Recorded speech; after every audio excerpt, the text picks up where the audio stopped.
and I are having like a New Zealand trip ready. Welcome to Media Path. I'm Fritz Coleman. And I'm Louise Palanker. Every week we drop hints on ways to enlighten yourself, what you can watch and listen to and read or interact with. And we love to bring you interesting guests, including some who will make you smile because of the memories they trigger, like Susan Anton. Susan is an actress and a singer and a producer in television, films, concerts, Broadway for 35 years. She and her husband have a production company. We're going to talk all about it. Susan Anton will be our guest in a few minutes. Wheezy, I love shameless self-promotion, as you know. Yes, please, go for it. So, Wheezy, we've had a fun summer. We only had a few episodes in June, but they were really big ones. We interviewed Dean Butler from Little House on the Prairie, and that received quite a response over YouTube. Here's some comments. At George Mallory 401 said, great interview. Dean has an excellent vocabulary. We only invite people on, really. Yeah, he brought a dictionary. Here's one. At Kim Hastert 8387 said, love this so much. Thanks for sharing. Mr. Butler, please come to Tucson. They love him. Looking forward to reading your book. And when we returned in July, we spoke with Veronica Cartwright. She was a fantastic guest. Over in the YouTube video, her interview at Colin McClellan 1465 said she is an absolute gem. Mm-hmm. Also a new review I want to share with everyone. This comes from MD Field and it's titled Great Insight. Love the conversations in this podcast. Engaging, interesting, and fun. I'm a fan of any podcast where I feel like I'm learning alongside the hosts. Highly recommend. Thank you all so much for listening. We would love it if you would leave a review for us or a comment, or please like this video if you're part of our growing YouTube community, and we hope you're having a wonderful summer. Wheezy, what do you have for us today? Well, Fritz, I will confess that I was not emotionally prepared for what I experienced when I clicked into a Celine Dion doc called I Am Celine. And I would like you to be prepared because this is a difficult watch, but it is important. You may have noticed that Celine has not been very present lately, or that when you do see her, that she seems a little fragile. Bear in mind that Celine Dion is not just an individual with a powerfully dazzling voice and presence, she is also an industry. But within the last few years, she has been canceling shows and citing sinus infections and various ailments. In truth, she has been felled by a condition called stiff person syndrome.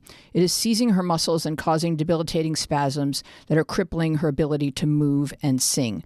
This film's intimate access to Celine's struggle is a love letter to her fans, offering a heartbreakingly raw look at her brutal battle and her determination to make her way back to them. Celine's world tour has been placed on pause. She has been devoted to her craft and her music all of her life, and so giving her absolute all is never the issue. She says that doing a show is easy. Canceling one is agony. She knows how far people have journeyed and how long they have saved to come and see her. I am certain that everyone who watches the doc feels desperate to help and advise her. She has been reliant upon her voice to define her since she was a little girl.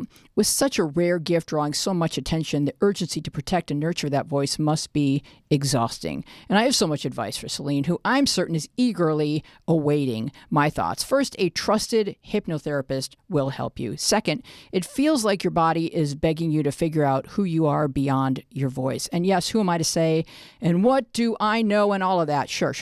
But maybe in the stillness, let the wonders of books and art and movies and performance come to you rather than having to always be the person who brings it to everyone else.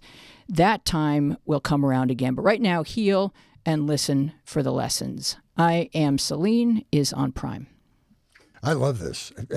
First of all, she has a wonderful personality. Yes, and you realize what a big presence she is on stage. And her shows are huge. She's very funny. Yeah. And for the first 2/3 of the film, I said, is this a psychosomatic illness here? What is this? Is this all anxiety? And then, I don't want to give it away, she has an episode and you say, no, this is full on something really physical and awful. But I wish her well. What a sad thing for a person of her gift. Yeah. We're going to pray for Celine. She is phenomenal. All right, I'm going to talk about Photographer. This is a 6-part documentary series on Hulu, Nat Geo, and Disney+. It looks at the lives and careers of renowned photographers that specialize in different areas like fashion, ocean and conservation, photojournalism, science photography, adventure photography with extreme sports. An episode of our old friend Dan Winters a well-known portrait photographer. Each episode is a different person with a different photographic mission, but all have similarities. Their passion, their sacrifice, their vision, along with the discomfort and the loneliness in the life of professional photographers. One of the most touching episodes is the one with Dan Winters, who's been our guest. They get into something that we did not talk about when he sat down and talked to us, which is his battle with his mental health. It's a very poignant look at how his talent and his bipolar diagnosis affected his career, how his wife supports his career, and how his son suffered at the hands of his career. Another very touching episode was one about war photographer Muhammad Muhaisin. He's a Pulitzer winner. He's covered all the wars in our recent past, Afghanistan, Pakistan, Syria, but the majority of the episode is spent on him photographing Ukrainian refugees. It's a great study of how a photographer has to gain the trust of his subject to get what he needs. For instance, he shoots young Ukrainian children trying to fall asleep at night in a war zone. It will break your heart. But Muhammad says, if I don't make you furious, I have failed. He's such a warm and sensitive soul. He was so beaten down by his constant dark assignments, he ultimately retired from professional photography and started a nonprofit to get food and clothing for refugees. The most adrenaline-activating episode is the one with Crystal Wright, who's an adventure photographer. She does storm chasing in the Midwest, standing right next to an F5 killer tornado. She goes base jumping to shoot base jumpers. People dive off cliffs with parachutes. Each episode is a salute to the idea that a real artist will stop at nothing to make their art reality. This is a beautifully photographed 6-part documentary. I highly recommend it. Yeah, I have just watched the Dan episode, and I will catch up because it's phenomenal. It's really, really good. And highly, highly, highly. You're going to watch each episode, I think, more than once because there's just so much in there visually stunning. All right, we're so happy to have Susan Anton with us. She's had a 35-year career, an actor, a singer, a producer in television, film, and concerts. We've known her since her first film, Goldengirl, for which she got a Golden Globe nomination. Also, Cannonball Run II, that had over 7,000 semi-famous stars in show business. And Baywatch. She's living in Las Vegas, and she and her husband, director Jeff Lester, have a production company. We're going to talk all about it. Welcome, Susan. It's nice to talk to you. Well, it's lovely to be with you guys. Listen, this is really interesting, and this is a little California-centric for those of us that live out here, but I was so fascinated to read that you were raised in Yucaipa, California. That's the Wild West, folks. That's a little over an hour from L.A., San Bernardino County, the cusp of the desert, the lip of the desert, home of the Serrano Indians. You went to Yucaipa High School.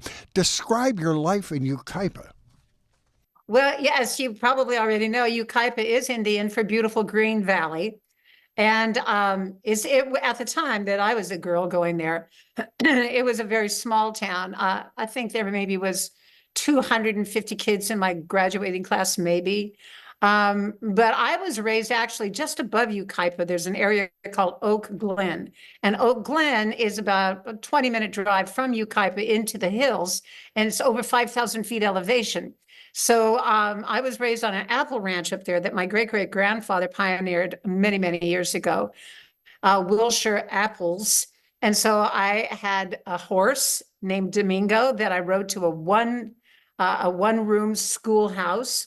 There were two of us in the third grade, myself and Mike McFarland. I had a mad crush on him. Yeah, Mike. And No, just shout out to Mike. Shout out to Mike. Shout out to Mike. He's still a good family friend. But yeah, there were grades kindergarten through 6th.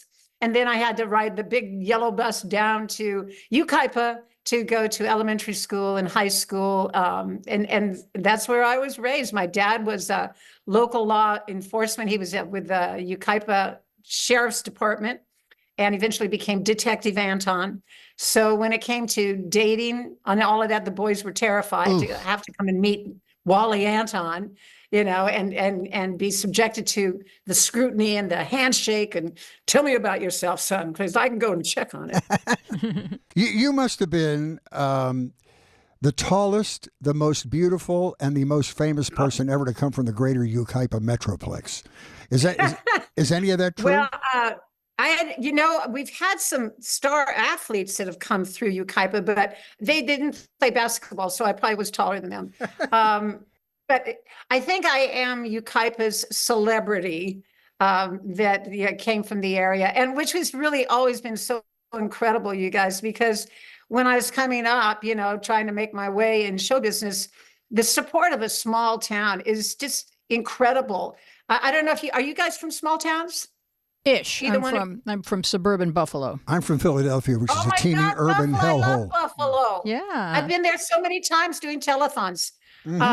But when you come from a small town, it's so fantastic because they're really in your corner rooting for you and cheering for you. And then they even had a parade for me, Susan Anton Day. Oh, I bet. And tell us about the joys and challenges of being a pageant girl. How does it open doors and how does it define you in ways that are not always fair? Well, it's changed so much over the years because let's not kid anybody. We're going back in time. I'll be 74 in October. So been around a bit. And so back when I was in the pageants, it was one of the few ways, this was the Miss America program. Sadly, it was one of the few ways that a lot of girls could actually get a scholarship to go on to college. We didn't get athletic scholarships, and there were very few scholastic scholarships for women back in 69 and 70. So being in the Miss America program was really kind of incredible for me. And it gave me the opportunity to also be on stage and to sing and perform a lot for the year that I was involved. Otherwise, I don't know that I would have ever realized that what I passionately wanted to do was what I ended up doing. I had every intention of being a nursery school teacher and marrying my high school boyfriend and settling down in Yucaipa. No. So sometimes we just have to stay available, to what the universe is bringing our way and not be afraid to say, yeah, let me walk through that door. Let's stay on the point that Wheezy brought up, and that is how you're judged as a beautiful woman. You became a star in the 80s, which was, women were judged for their looks, and it was all about that. And it was the Aaron Spelling shows, and you had to be really attractive. But you had so much more boiling inside of you, your ability to act and sing. Was that frustrating? Was it difficult for you to get people's attention away from just your physical? Yeah, presence? it was a blessing and a curse because it got me noticed. So like people would go like, oh, okay, I like the way she looks. Let's see, what we can do with that commodity. But at times too, it also get frustrating because, especially when it came to singing, because I considered myself really a real singer, and I would often get, oh, that's cute. She's going to sing. That'll be cute. And I said, no. I really sing. And so my job was always to turn the beat around, so to speak, Gloria Estefan, turn the beat around and get people to realize, oh, there is a lot more there. It's not a shock that somebody that looks cute. They don't question Brad Pitt. Does he have talent? Yeah. Is he good looking? Yeah. George Clooney? Yeah. But I don't know why it was harder for women along the way, but you've got and Farrah Fawcett, God rest her, when she went to Broadway and she did Extremities, she really blew that conversation out of the water, and people started to look at things differently. And I was that movie encouraged to go to Burning Bed Broadway. she did, it was the same thing too. The TV, yeah, she really movie. attracted people to her skills. Absolutely, and so I was able to work with some of the best directors on Broadway. Mike Nichols, for heaven's sakes, one of the best in a straight up Pulitzer Prize winning piece, Hurly Burly. And I do thank Farrah for really kind of getting people to stop taking, just kind of having an assumption. Assumptions are going to ruin all of us. You're tall, you might want to play basketball. You look like this. You got no. Let's just get to know who each other is before we make assumptions. And you were a multiple threat, which made it maybe hard for even people in the industry to categorize you or to place you. So they tried a lot of wonderful projects with you because you're so gifted across platforms. But how did you turn cigar commercials into your big moment?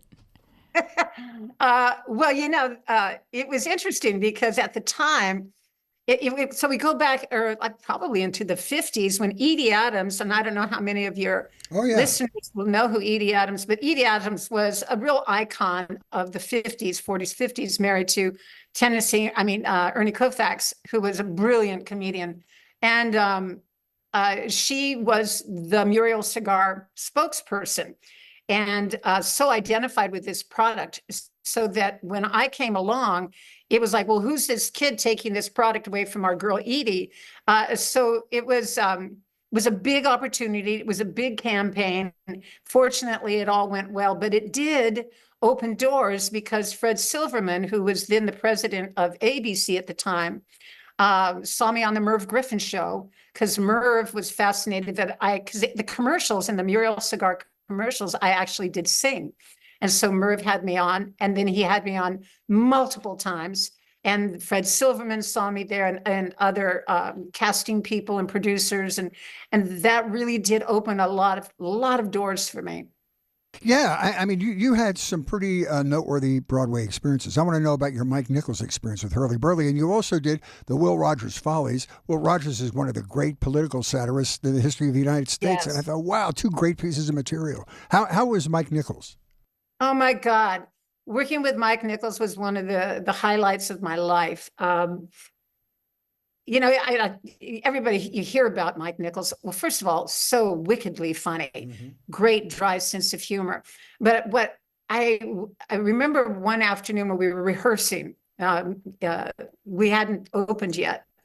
And we were all sitting around the cast, and we were in the middle of a scene, some kind of serious scene. And Mike said, okay, that's great. Let's all sit down and talk. And I thought, okay, he's going to give us notes. He's going to direct. And we sat down, and he started just asking us questions about our lives, about who we were and what we cared about, and our families and things like that. And we're all sharing. And he said, okay, let's go do the scene. And in the middle of the scene, you realize, oh, he took me to that place that is exactly where I needed to go for this character in that moment.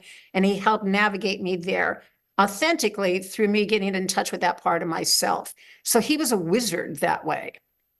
Wow. One of the smartest guys on the planet. He was unbelievable. Yeah. Yeah. And so, like I said, and so funny. When I auditioned for him, I remember I had no idea, because Hurly Burly is just it's a script it doesn't have any punctuation. You don't know when one sentence ends and the other begins. David Ray wrote a brilliant piece, but it made no sense to me. I just memorized my lines to go in for the audition. I had no idea what I was saying. And Mike Nichols is in the darkened theater. I'm up on stage by myself, well, with the understudy for Eddie, who's reading with me. And I'm sitting on a bar stool. And the minute that I started to do the lines, my entire body froze up on me. And I literally, it's like that feeling that you have when your arm falls asleep. I couldn't move. All I could do was just recite my lines. And I hear Mike Nichols in the audience laughing his head off. And I go, is this supposed to be funny? I'm not sure this is supposed to be funny. And we finished the audition, and he jumps up and rushes towards the stage. He says, forget about the part. Won't you marry me? And I thought, okay, I guess it went all right. Oh, that's adorable. That's a great story. So you were He was so great. Yeah, you were on Merv Griffin 30 times. It's like a number that's difficult to calculate because it's so high. So what was it? Did Merv just love your versatility? Could he plug you into any situation or any group of guests? Was it you were like almost like his gal? I'm proud to say I was. And I think that I could get to the studio pretty fast. So if somebody fell out, hey, let's give Susan a call. Mm-hmm. And they knew if I was in town, I could be there. But I think it was that he knew he could count on me to either deliver a song or to be able to offer a good panel discussion, interact with the other guests well. And he was just a real fan of my talent, so he just gave me a platform for me to be able to be discovered on. So he was a great audience. He was for comics as well. He was just a wonderful audience. Tell us who you met on the show and some interesting gatherings that would not take place outside of a talk show panel where various guests have been invited. Well, I remember being on the panel with Burt Reynolds and Sophia Loren. Like, and now you're sitting there going like, okay, you know, like, to here again, use an old reference, George Global on the Tonight Show with all these elegant men in tuxedos. He says, I feel like a pair of brown shoes in a tuxedo. I'm on this panel with, you know, Burt Reynolds, Sophia Loren. And it was really fun to watch because Burt Reynolds was incredibly nervous. He couldn't look at Sophia Loren, and she flirted outrageously with him. I just got to be a fly on the wall and watch. And then another time I was on there, and John Voight was on, and I hadn't met John Voight, and I think he was promoting Coming Home. And I found myself kind of in the Burt Reynolds seat because I looked at him, and his eyes were a piercing blue. And I couldn't get over it. And I was unable to talk. I mean, I met so many people on that show. I can't even begin to remember all of them. And when I was dating Dudley Moore, you know, Dudley would go on, and then Merv would have me just pop in and surprise Dudley, and we'd do a song. Dudley would play the piano and I'd sing. So it was kind of like a second home in a way. It was like a parlor. Was that before Golden Girl? How did Golden Girls get born? Was that out of the Merv Griffin experience? Golden Girl is the movie. Yeah, that's another show. No, I know. No, you're not ready for that one. Not ready for that. But no, that one came about. There's a producer by the name of Danny O'Donovan. And Danny O'Donovan had optioned the book. It was a book, Goldengirl, about this super female athlete that he is going to program to go to the Olympic Games in Russia. So the games would have been in '84, and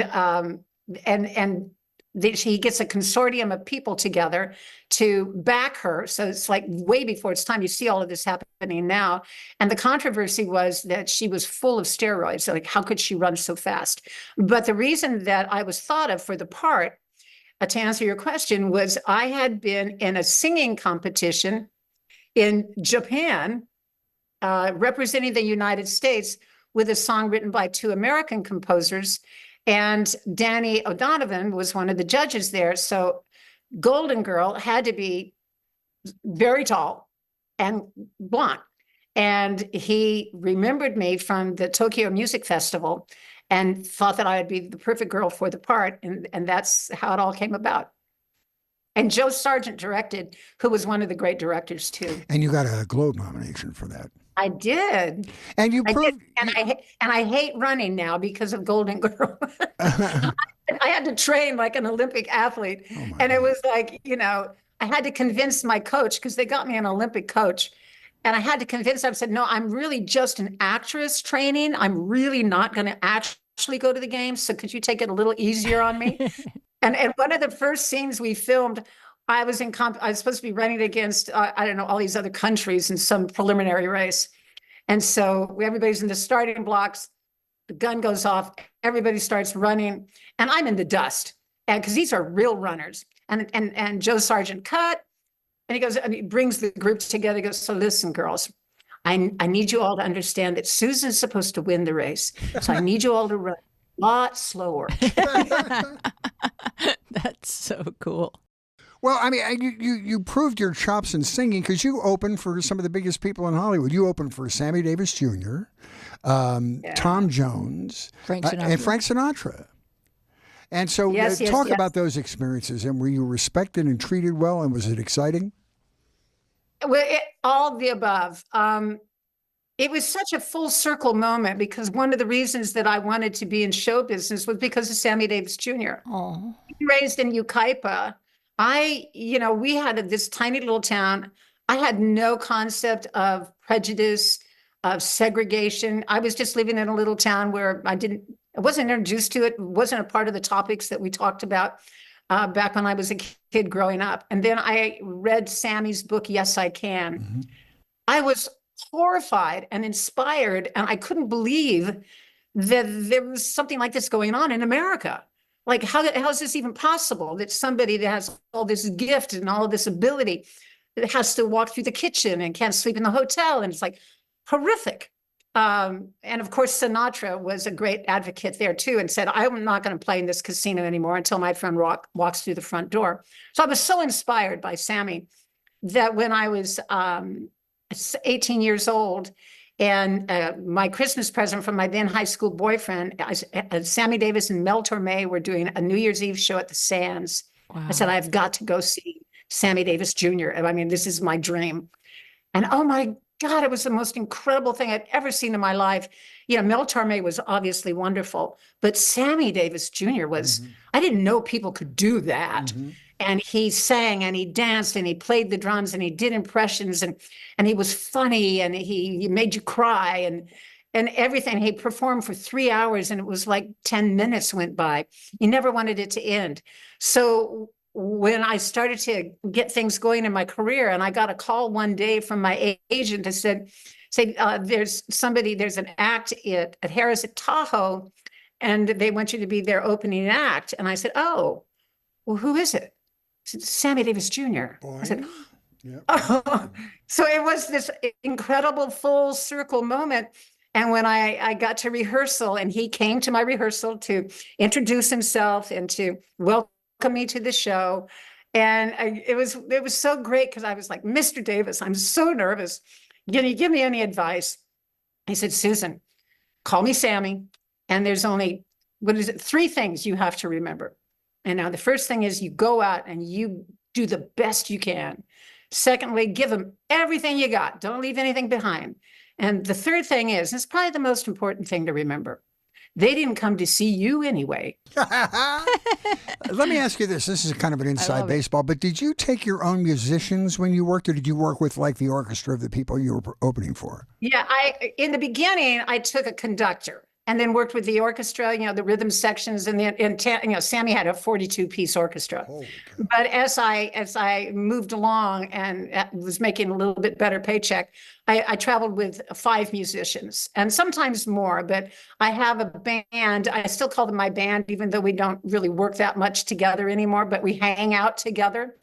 My boys, my 5 guys, that we toured with Kenny Rogers for 2 years when Kenny was at the peak of his, filling the arenas and just one massive hit after another. And so they're my brothers, they're my other family, my band, who I adore. Well, you were given a variety show when variety shows were hot, and you worked with Mel Tillis, you worked for the Osmond Brothers. Is that one of the more perfect vehicles for you, a variety show where you get to do everything? It was really, really fun. And I think, unfortunately, we had the opportunity to do that kind of as variety was starting to run its course. But working with Mel Tillis was a joy. And Donnie and Marie had their Donnie and Marie, show, which was a huge success. And Mel Tillis and our show was based off of their Marie's, I think, well, maybe it was both of their hits. I'm a little bit country, I'm a little bit rock and roll. Oh, okay. And so Mel and I took up that mantle.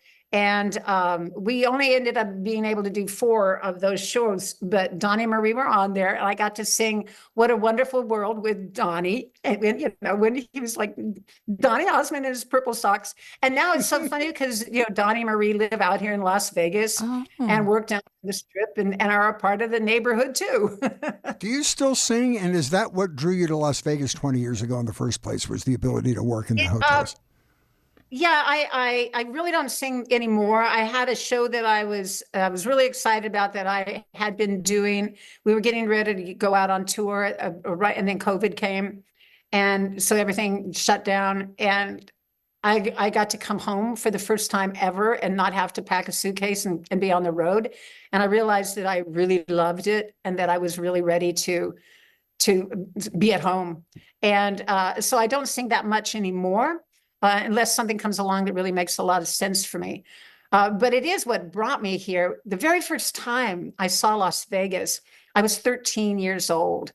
So since I told my age, you see how far back we're going. And I was with a group of kids the Touring Teens. It wasn't a musical group or anything. It was a travel thing. And we traveled throughout the United States and parts of Canada for the summer. It was a gift from my godmother. And one of the first stops was on this Greyhound bus. We drove down the Strip in Las Vegas. And I had never seen lights like, I didn't know that many light bulbs existed. And it was the most sparkly thing I ever saw.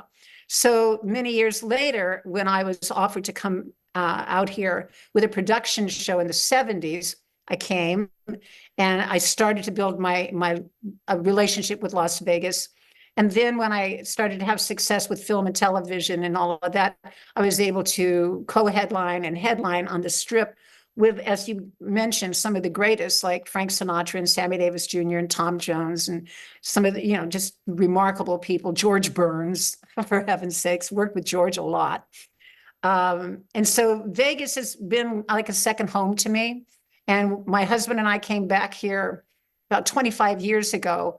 I had been on tour for a 72-city tour with the Radio City Rockettes, and the Flamingo Hilton bought that show. And so we came out with the intention of staying for a year.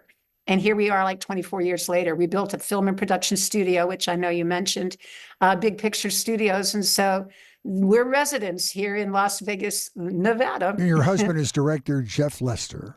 And Yes. you are producing a show. Tell us what you're producing. Well, we've produced an award-winning two of them actually, award-winning short films, one with Billy Bob Thornton and Mickey Jones called The Last Real Cowboys. And this is quite some time ago, but it won a lot of awards. And we've since taken that concept of the short film and put it into long form movie form. And we hope to be getting that going really soon as a feature that Billy is committed to. Billy Bob Thornton is one of the greats of all time, just so people know that. So my husband and Billy go back to acting class.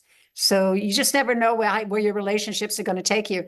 Another film that I produced is a short documentary. Amy Purdy, who is a double amputee snowboarder, and I think it was on Dancing with the Stars and did really, really well. Incredibly inspiring girl. We did a piece with her that won a lot of awards and played in the festivals.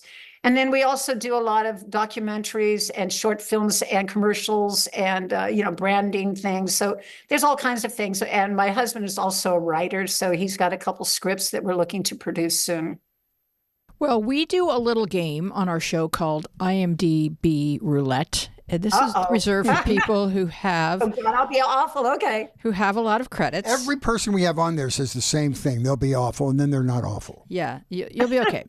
So the roulette is such, whatever it takes me to look at your IMDb and have something catch my eye and put it on my rundown. I don't know anything I did. Okay. So you tell us who you played, if you can. Tell us who you played and what you remember about being there. So number one is Serpico. I don't remember anything. I don't know who I played or when. Serpico. Was that Was it the film? Yeah, with, well, it says that Al it's like Pacino? basically, I think it's her second credit, and she is credited as playing. Oh, Okay, go ahead. it's no, I was going to say, is it The Girl in the Closet? No, Well, that was Police Story. you are given the credit model. Okay, So the very, person doesn't very have a fancy. name; they have a job title. Model. Am I a hooker? I'm a model. Well, you tell your mom you're a model. Mom. I don't know, You know if what? well, Serpico, he's robbing a bank, right? So there's a lot of people on the street. Remember? No, you're thinking of Dog Day Afternoon. Oh, Serpico was a cop that turned in bad cops. Oh, a cop that turned in God. bad cops. Sorry. I think that this Serpico can't be the Al Pacino Serpico. This has to be some episode This of was a TV dinner theater called Serpico that you don't A remember. dinner theater. Yeah, I would remember if I was in that Serpico. Okay. All right. Number two, you're going to get because mysteriously you play the same person in two separate episodes. The Love Boat. Oh, what was her name? I Her know she had a name- crush on the doctor. Oh, she had a crush on the doctor. Good taste. Yeah, Her we name go is to- Leslie we go to Webb. China. Leslie Webb. Leslie Webb. Yeah. Okay. Yeah. She gets sick. Doc has to save her. We're in China. Yeah. I don't remember that, but Leslie Webb. Okay. Yeah. That's all. I don't. Apparently, I see. I told you I'd be bad. she loved cruising, apparently. Number three, and this is one I want to hear about because of the credit list, which goes on for days. Cannonball Run II. Yeah. My name was Jill. Mm-hmm. That I remember. because a lot of people have photographs from Cannonball Run with Catherine Bach and myself, because we were a team. We drove old Lamborghini together. And so, they say, please sign it, Jill. I say, okay, so at least I know my name was Jill. and it was one of those great, great calls that I got from Burt Reynolds. God bless him. He said, we're going to have a little party out in Arizona doing Cannonball Run II, and love to have you be a part of it. And it was they reunited the Rat Pack. And I'll never forget that day of filming, because Frank and Dean and Sammy and Joy Bishop, of course, he was gone.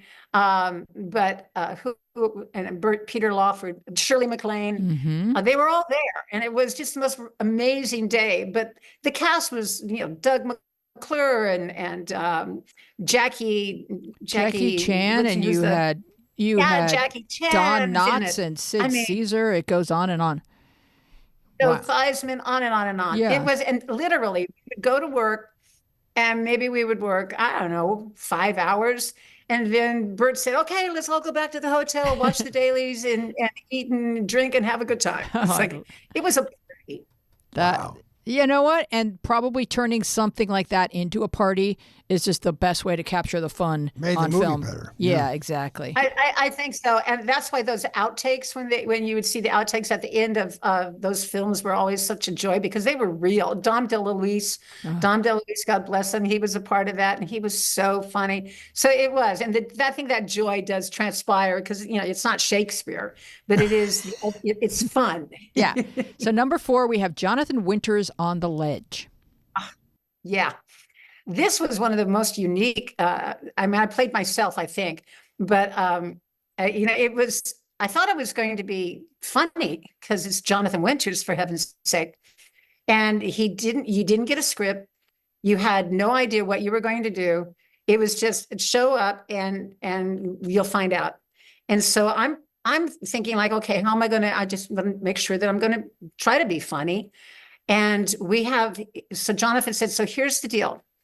The set is a toy store, and I'm going to come in as a little boy, and you're going to be the store owner. I said, okay. So I'm thinking, oh, this is going to be goofy. He comes in, and he's playing this little boy who's really shy and reclusive and timid. And I'm like, hey, how you doing? You want something? He's like, I don't know. And I'm like, oh God, where are we going with this? Was he improvising the whole thing like he usually does? The whole thing was improvised. And so I realized that I needed to pivot, because he had decided to take it into this little kid who was really, kind of all on his own, had been bullied and didn't know what to do, and was looking for a friend, a toy that could be a friend. And I was like, okay. And it ended up being a very, poignant, and he was just so sweet and delicious. And so that's my memory there. So, the takeaway is, don't ever think you know what's going to happen, because somebody will surprise you every time. And Jonathan Winters really surprised me.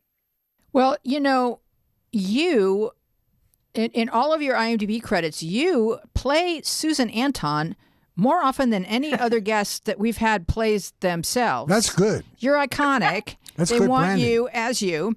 So on It's Garry Shandling Show, you play Susan Anton. I did. Oh God, I love Garry Shandling so much. I had met Garry in Hawaii. Actually, I was there doing something for Ford Motor Company, and he was just there on vacation. And we were at the same hotel, and we were out by the ocean, and we just struck up this great rapport and friendship. And he said, I'm going to be doing this show maybe, and if there's something, I'll give you a call. Well, he sure did. And it was so funny, because the show that I got to be on was also with Tom Petty, Ooh. who's like, my rock god of all time. And we literally, it's where, Garry turns into his apartment. He's waiting for the neighbor to have a baby. And he's like, okay, have it now. Because he's doing like a make-believe Tonight Show thing. And and she's like, well, I'm not really ready to have the baby yet. And he's like, okay, what do I do? And so one by one, neighbors drop by. And so he puts them on a couch and starts to interview them. And so I come by and to promote my exercise videos. And he goes, yeah, sit down. And then Tom Petty comes by and he's returning the garden shears that he had used for cutting his hedges. And he just happens to have a guitar on him. And so she's not ready to go into labor yet. So Garry says, how about a song, Tom? And Tom starts playing The Waiting, which was brilliant. So I'm, those are two great talents, Garry Shandling and Tom Petty, that I got to work with. Wow. You also play Susan Anton in The Ben Stiller Show. Oh my God. Well, that comes from indirectly there again from being on Broadway in Hurly Burly, because Jerry Stiller, Ben's dad, was also in Hurly Burly. And Jerry Stiller and his wife, Ann Mira, were two of the sweetest people that you ever wanted to meet. And I was this, newbie in New York and on Broadway, and I didn't know anybody. And they would have me over to the house all the time to feed me and take care of me and kind of keep an eye on me. So a little bit of time goes by, and I got a call from Jerry, and he said, my kid he's got this TV thing, and would you go out? Would you do something? I said, yeah, sure. So that kid ended up being Ben Stiller, who is one of our great talents today, director, actor. Would you do you still go out on parts? Do people consider you for parts? And there's no reason why they shouldn't. Oh, sure. Yeah, no, thank you for asking. If they need someone to play Susan Anton, she's the first one they call. A couple summers ago, my husband and I were on our summer vacation, and I got a call from my agent that Lou Diamond Phillips was directing an episode of a show called The Cleaning Lady, which was very successful.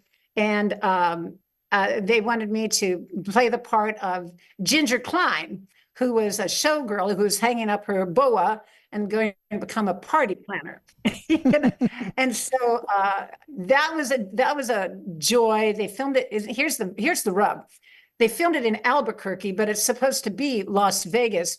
And so here we are in Las Vegas doing everything we can to get our film and television up and running, because it's like, we need to stop going to Albuquerque when all you have to do is come to Las Vegas. So this is something we're working really hard on. My husband and a whole bunch of people, Mark Wahlberg, everybody, Nicholas Cage, people that live out here. It's like, let's get Hollywood 2.0 going. So that means, so what you're saying is it's hard to actually mount a production in Vegas because it's so busy and packed with people. And is that the problem? No, it's not that. Okay. We don't have the facilities. Okay. We haven't been able to we were able to get the money for our sports teams finally, but there's so many political strings to pull, and Hollywood people sometimes aren't always welcomed, even though we'll bring in a godly amount of revenue and jobs that are available for people to really have and take advantage of. But one of the problems is that we don't have the studio facilities, but also our crews need to be developed out here. So the crews would come in from from California or whatever.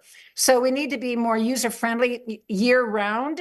But it's just like Albuquerque, Netflix built a big studio there. Oh. So Mark Wahlberg is championing he's the leader of the brigade, and moved out here and is at the front of this movement. And I think it's just a matter of time before Las Vegas is going to be a major entity, just like Georgia and Albuquerque. Yeah. Does Nevada give the tax breaks to the production companies?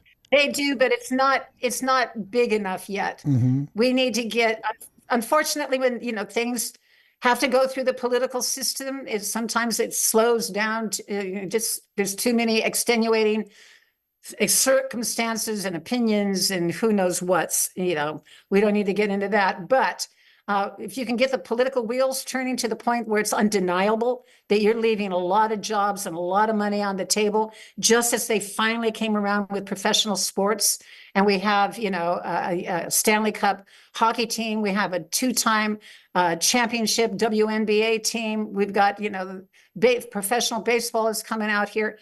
Everything's coming out here. So it's just a matter of time, and they're going to have that train operating in the next several years too, which will make it even all the more reason. So everybody, come on out to Vegas. Let me ask you something. This is just a technical question for film crews and the below the line people. Is it a right to work state, or do you have to be? Yes, it is. It is a right to work state. It seems like it's a natural. I think Vegas It is a natural. Yeah, Vegas, at least from my perspective, it's like Vegas has been wired for tourism, and maybe something that would interrupt the flow of that is a little scary for the status quo and everyone who makes their living. I don't know. Yeah, I mean, nothing could ever threaten the tourism here. I mean, look at people go to Universal Studios. There's a way to advertise and make it an exciting other part of the tourist attraction to be able to have a Hollywood 2.0. It just adds to it. We have everything else here. We have all the housing, all the food, everything. And we need to build our crews up. So we've been working with UNLV and their film and television department to give students the incentive, because right now they're educating them and training them, but they're going to other locations because there's not enough work here to sustain them. Okay. So we need to start keeping the local talent here at home and build our industry, which is something that my husband and I are really committed to. Oh, that's wonderful. Good for you. Well, what about theater? You had some success in theater and Broadway. Would you consider doing that again? Whoa, wow.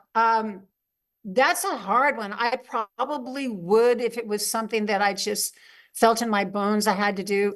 8 shows a week. I mean, you become a hermit. It's really everything. It becomes everything. And I have such respect for our thespians up there doing that. But a limited run of something would be like 3 months of something would be incredible, and then kind of take it month at a time. Because there is no greater thrill than being on a Broadway stage. I mean, when I got to do the Will Rogers Follies, it was at the Palace Theater, which is the legendary theater, and it is where he probably Ziegfeld worked there. He probably worked there when he was with the Ziegfeld Follies, right? Yep. God, that's great. Ziegfeld. That is where the Ziegfeld Follies were when Fanny Brice and Will Rogers actually were alive and a part of the production. There's so much history. And there's just the community itself is one of the most tight-knit, supportive communities that if you're a part of a Broadway family, then your back is covered. Yeah. Now, we do have to talk a little bit about Baywatch, because you're a part of. Please do. Yeah. Because that's a legacy show. I have to run in slow motion for you. Just like the girls had to run in slow motion for you on Goldengirl. Like, okay. Yes, exactly. So exactly. Yeah. So Baywatch, I mean, now that I guess when you did things, you didn't imagine they'd be running forever. But now that everything is streaming and everybody can start from the beginning, what are folks who are finding you on Baywatch? What do they say to you when they encounter you? Well, they don't necessarily know my name. They go like, "Aren't you Summer's mom?" On Baywatch. I'll tell you one thing that's really great. Those residual checks that come in from Germany and everywhere is like, thank you, David Hasselhoff and company. The Hoff is huge in Germany. The Hoff is huge in Germany. Yeah. But it's an interesting thing because it just has a life of its own. As does Cannonball Run, and I still get a decent amount of fan mail, and I'm delighted. And when I read them, and so many of them are 19-year-olds or 18, they're young people. And I'm like, wow, thank you very much. This is incredible. But the thing about Baywatch, I mean, it was one of the coolest jobs because my husband and I were newly married and I didn't want to travel. I didn't want to be on the road. And my husband was an actor before he was a writer and a director and a producer. And he had done an episode of Baywatch, a couple of them actually, and he had written one. And so we got married, and the producers knew Jeff and held him in high regard. And they said, they called him up and said, "Do you think Susan would be interested in being on the series?" And he said, "I'll check with her." And he asked me, and I said, "Yeah, you get up in the morning." I had a house in Beverly Hills at the time. I would wake up in the morning like 4:00, drive to Will Rogers State Beach, watch the sun come up, get a breakfast burrito off a craft service, put my hair in a ponytail, and I didn't have to wear the bathing suit because I was a mom, and go to work out there at Malibu for 6 hours and then drive home in my little Mercedes and go, this doesn't suck. So what was your character arc? Oh my God. I think her name was Jill again. And this is great. So, they cast beautiful Nicole Eggart was my daughter, and she's like 5 feet tall and I'm 5'11". So her father must have been really short in because we've left the abusive dad in our beat up station wagon and our trailer that we live in. Mm-hmm. And we've driven out to Malibu because she wants to be a lifeguard. And we find a place to park our trailer. And it just happens to be on a bluff overlooking the ocean. Well, that's going to happen. Yeah, but anyway, there we are.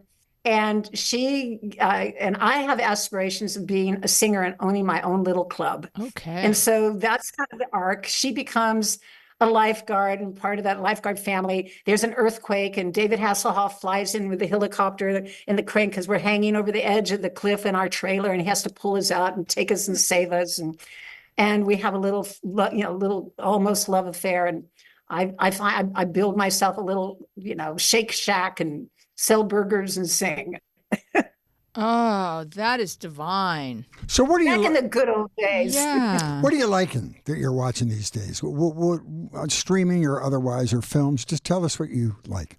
Yeah, I don't watch a lot because I tell you the truth, I get so confused. There's so much stuff. Yeah. But I like everybody in America. I mean, everybody everywhere. I love Ted Lasso. Mm-hmm. I just, I love that. Really enjoyed The Queen's Gambit. I thought it was brilliant. Yeah. So brilliant. God, I can't even think of the morning show. I love watching the morning Me too. show. I can't wait for the new season of that. Yeah. Me too. Mm-hmm. And they keep getting more and more incredible, people coming into the cast. Mm-hmm. We thought Succession was fascinating. Mm-hmm. There's kind of a wide spectrum of it, but mm-hmm. I have to admit, I'm a real HGTV and Food Network junkie. There you go. Mm-hmm. That's kind of my go-to. Well, you take living tips away from it. You don't in Succession. You learn how you don't want to be on Succession. Mm-hmm. On HGTV, you learn some tips. I don't want to know those people. There's certain politicians who are taking life tips from Succession, though. Yeah, You know. So how did you meet your husband? Because your relationship with Dudley Moore was very famous, and it was in all the magazines. So how did you meet and fall in love with Jeff? Well, it was several years after Dudley, quite a few years after Dudley, maybe 7 or so. But I, not to sound all fancy pants, but I used to go to the gym and work out at the gym at Paramount Studios. They had a great gym, and it was kind of a lot of the people in our industry would be there. And Leslie Ann Warren, a wonderful actress, she worked out there. And I just noticed that she was coming to the gym with a kind of a brighter step and a light, a little light in her eyes. And she was just happier than I'd ever seen her. And she was working a lot and booking some great jobs. I said, so what's changed in your life? She said, I'm working with this life coach, and I can't really describe what he does, but he's changed my life. And I said, well, I want to meet him because my life was great, but I knew that there was room for growth. There was, what else? And so I went and I met with him, and he suggested that I come to the Wednesday night group, which was about 12 people in the industry, writers, directors, actors. And he said, I think that you'll get a lot out of it. We meet every Wednesday. I said, okay. And that's where I met Jeff. He came walking into the room, and I was like, who's that guy? And a few weeks later, after I was able to, get to know him in the group and see what a great guy he was and how much respect all the other people in the group had for him. I asked him out on a date. Different than most men. Here we are. Yeah.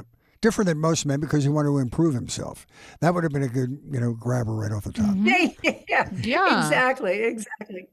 And so here we are, 33 years in August that we've been married. Wow. So you had interests that aligned immediately, and you just connected or clicked right away, or were you both?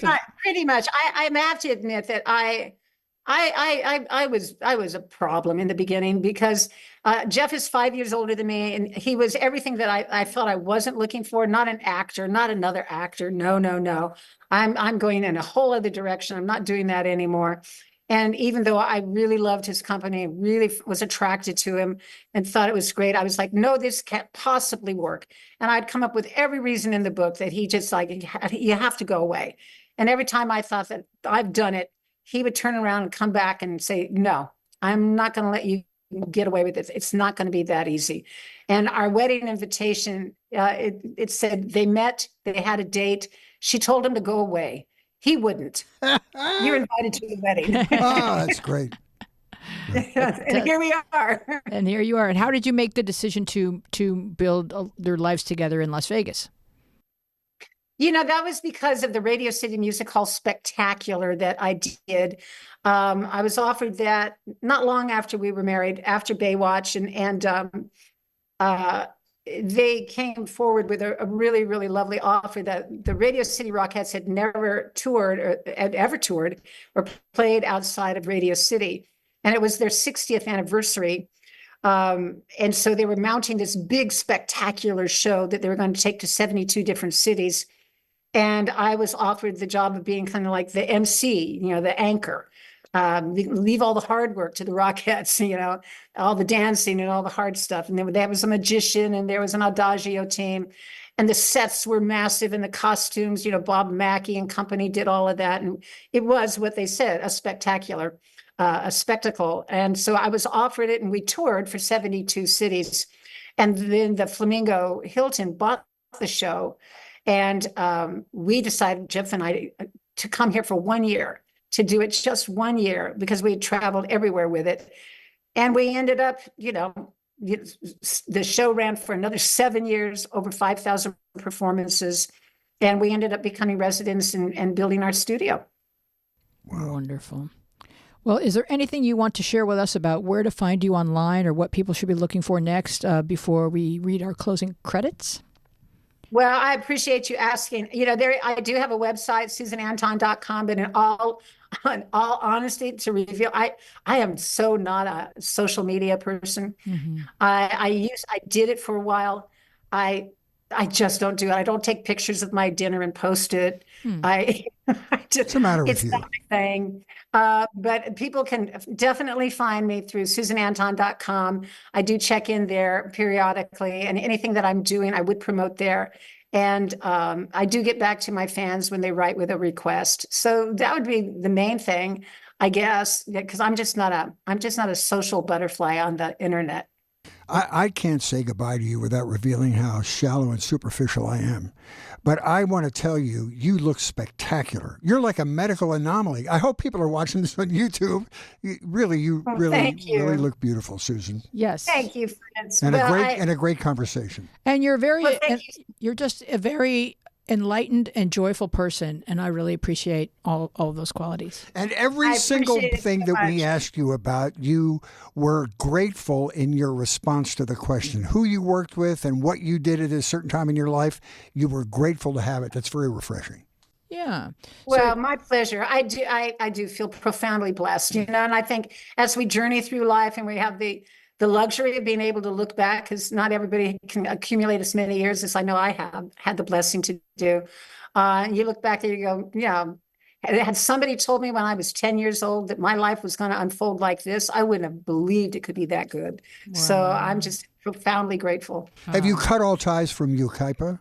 Or do you have family? Oh, heavens, no. There's a sign that says home of Susan Anton I'm when sure you there drive. is. No, there's still family there, and we have land there. Sadly, most of my family, I still have a brother there, but most of my other family members has since passed that lived there. But now I'll always be tied to Yucaipa. You do have a street sign, at least, I hope. Yes. You know, it's so funny. They did give me one. Okay. And it ended up being a dead end street. Huh. Well, no, it's a cul-de-sac. We got to put a spin on this. Yeah, that's what it is. Yeah. It's a cul-de-sac. I think there was a big ceremony putting the sign in the ground, and I think that's as far as we got. That's as far as we. Okay, well, work to do.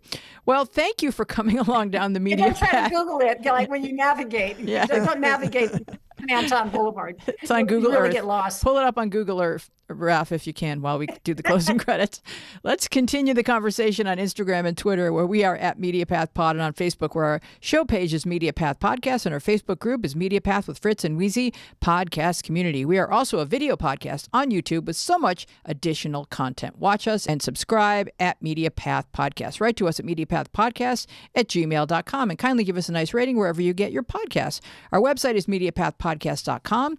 Head over there to catch up on episodes and enjoy our spicy newsletter. It's loaded with photos, quizzes, and backstage gossip. And we want to thank our wonderful guest, Susan Anton. Our team includes producer Dina Friedman, John Maddox, Bill Filipiak, Mason Brown, Garrett Arch, Raf Rusak, Jordan Reyes, and you. Our theme music is by me and John Maddox. I am Louise Planker here with Fritz Coleman and Susan Anton. Be well and wise, and we will see you along the media path. That was outstanding. That was wonderful, Susan. We really had great conversation. Okay, hold your...